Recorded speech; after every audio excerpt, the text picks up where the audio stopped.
Welcome back. So we are going to do some SQL practice today, as we discussed in the last video. I'm using MySQL Workbench for it, and to how to install it. If you don't already have, I'll share a link in the description. Should be fairly easy to set up, and so this is how it looks like.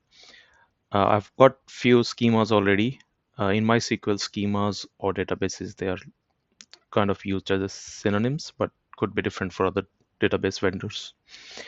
Um, so I'm going to, so today I'm just going to create a new database as I've written here, create database SQL practice, and then we're going to create table inside it and add some columns and also some data, and then finally we'll try to get that data using a select statement. So let's get started.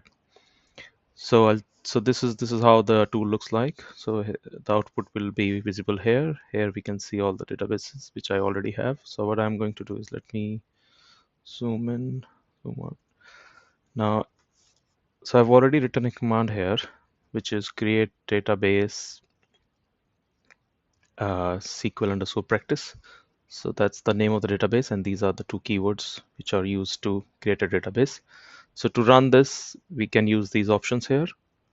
So if we have more than one SQL command to run, we can use this. But if there is only one, we can just use this one wherever our cursor is. So I just press this one, or you could also use a shortcut Control Enter. So I'm just going to press this, and now if you see, it says it has been successful because we have this green arrow here. And now if I refresh, we can see it here. It has, but there's nothing here, so there's no table or view or anything. If I expand any other one, the existing one, you see inside tables, we should have something like this once we create tables. So when we create a database, let's look at another command, similar one, which is drop database. Because if let's say I try again, now you see this is failed because there's a cross here and it says this already exists. So which is fine because we just created one, so you can't have another one with the same name. So let's just drop this, and now if we refresh, it's already gone.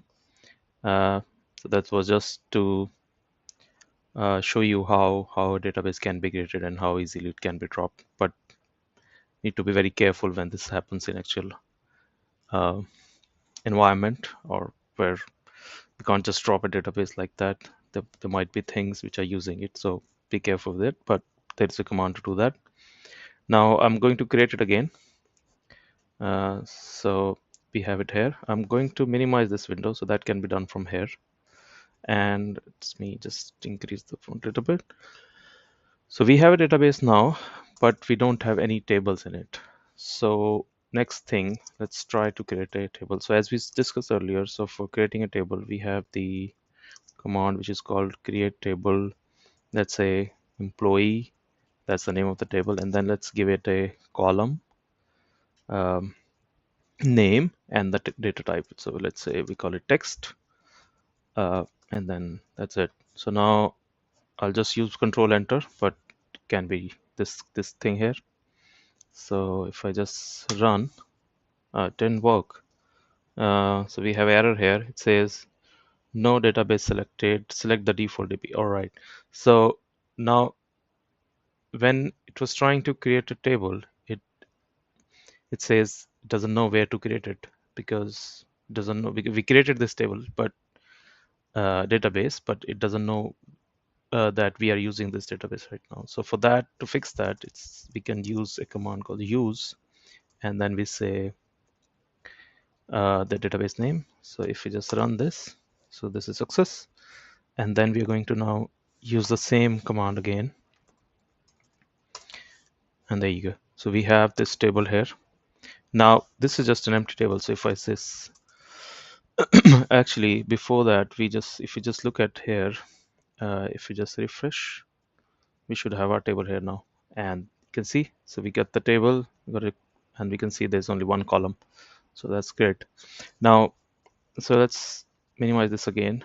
I'm going to again do one more thing, before we create an actual table, because this we will create a same table but with few more columns, but I'm just going to demonstrate drop table as well. So similar to drop database, we have drop table, and this is just going to drop this. So okay, let's say I do one more thing here.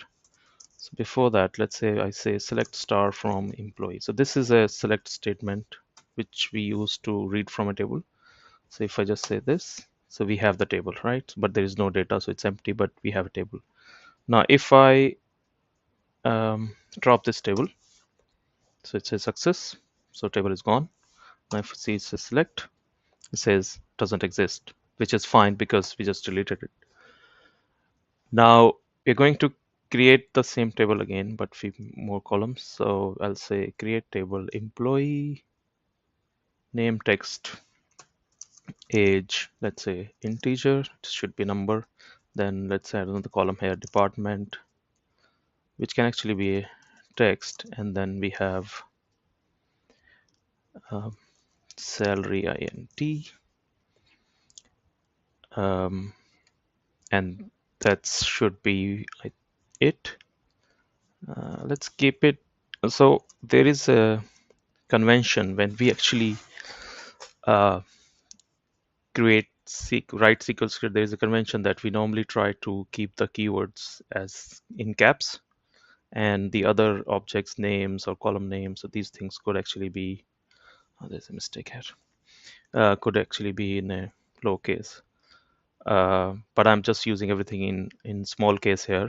But that's the convention. So ideally, these things should actually be in uppercase. There's actually a tool here, like within MySQL, which can be used to beautify or format a SQL. Oh, it works. So if you see now, it actually formatted it, and also changed the casing here, which is good. So let's use this command. It should run. So we have the table again. So now let me just run this again. Yeah, so we got an empty table now again, good, with 4 columns. And if we go back to our other view, the navigator view, we can actually see the same table here as well. And now we can see all these columns. So which is good. And now let's try to insert some data into this table, because this table is empty now. So we say insert into employee, and the next thing would be values. So here we can say, so what is the first column?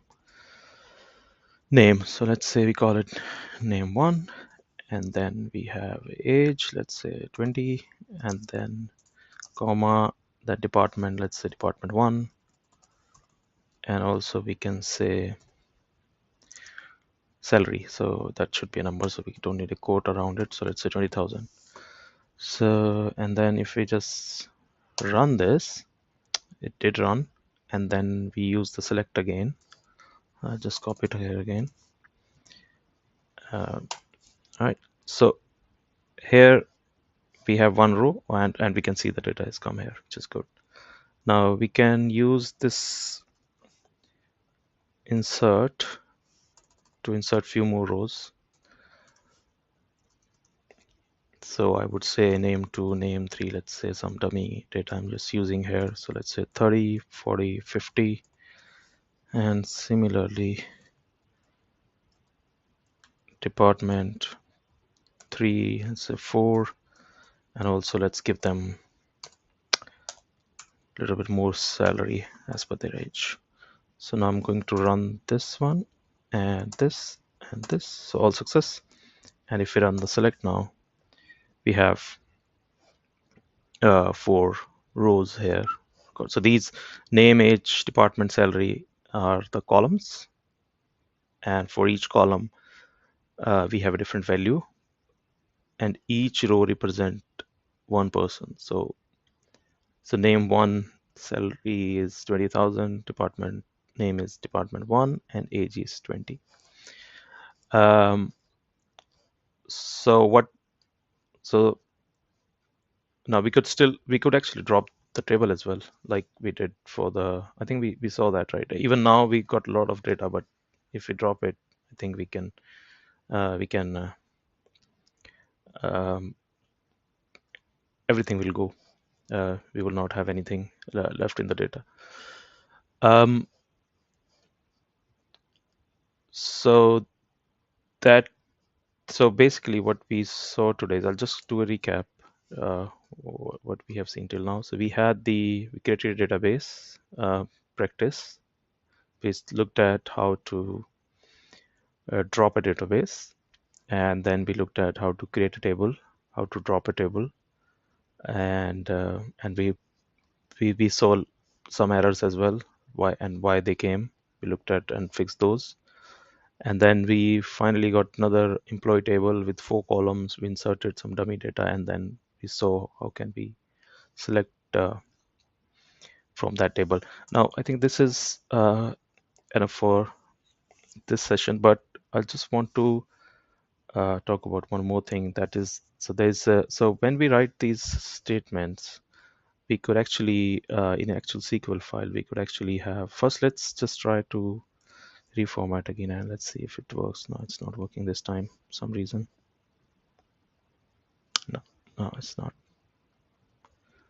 There's some issue there in SQL Workbench, but anyways, so we can add actually some documentation. So there are basically 3 ways of doing it.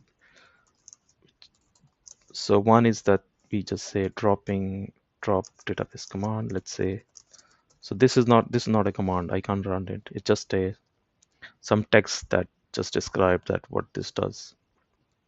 There's another way, which is more standard way, the more SQL way of doing commenting, so which is dash dash.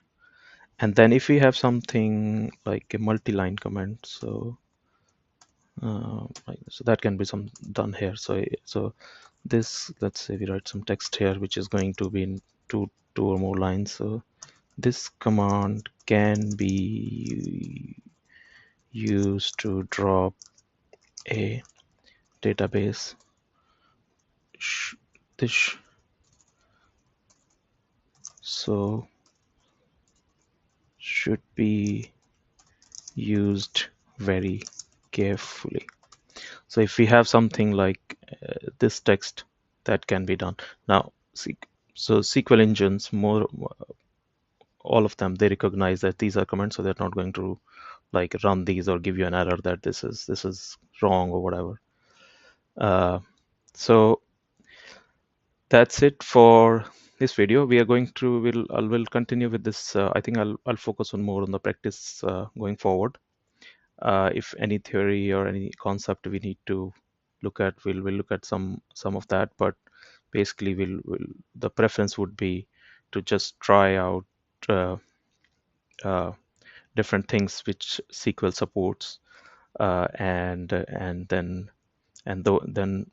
move forward with actual data and real examples. Thank you, and see you in the next one.